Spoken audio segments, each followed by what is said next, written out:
que nous allons voir maintenant, un match qui s'est déroulé au début de la semaine à Saint-Jean-de-Terre-Neuve, au stade de Georges V. La France donc affrontait l'URSS et vous allez voir que si les Français ont perdu ce match 3-2, eh bien ils auraient fort bien pu le gagner, car dans les premières minutes de la partie, on va voir sur cette longue montée le numéro 12, Pideri, qui est pourtant semble à bout de course et à bout de souffle, mais il va avoir l'énergie nécessaire pour récupérer le ballon et frapper le poteau. Alors que le gardien soviétique était archi-battu, on revoit cette action au ralenti. C'est dommage car cela aurait permis aux tricolores d'ouvrir le score, c'est toujours bon dans ce genre de rencontre, alors qu'au contraire, à la 39e minute, après un premier coup franc raté des soviétiques, c'est Arutiounian qui va ouvrir la marque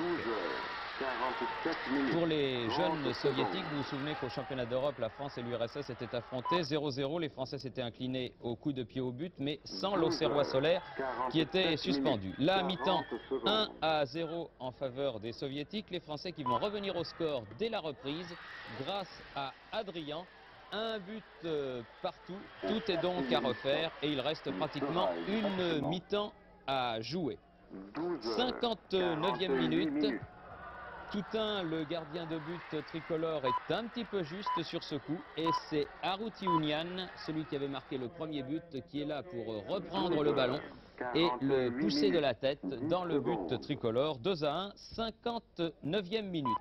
Mais ces cadets français entraînés par Jean-Pierre Morlans ont des ressources et ils vont le prouver 7 minutes après ce deuxième but soviétique en obtenant une nouvelle fois l'égalisation par le numéro 10 de la sélection cadet qui disputait ce championnat du monde des moins de 16 ans. Roche qui égalise 2-2 à la 64e minute pour la plus grande joie évidemment de tout le banc tricolore.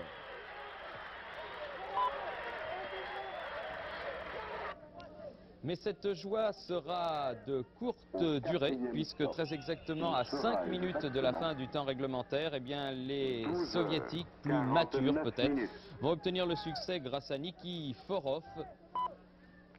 Score final 3-2 pour l'Union soviétique qui se qualifiera en demi-finale, tout comme le Nigeria, tenant du titre. Et aujourd'hui, la finale de ce championnat du monde des cadets va opposer le Nigeria à l'URSS, une finale inattendue et somme toute assez ouverte, car répétons-le, le Nigeria avait créé la surprise en enlevant le premier titre il y a 2 ans et les joueurs du Nigeria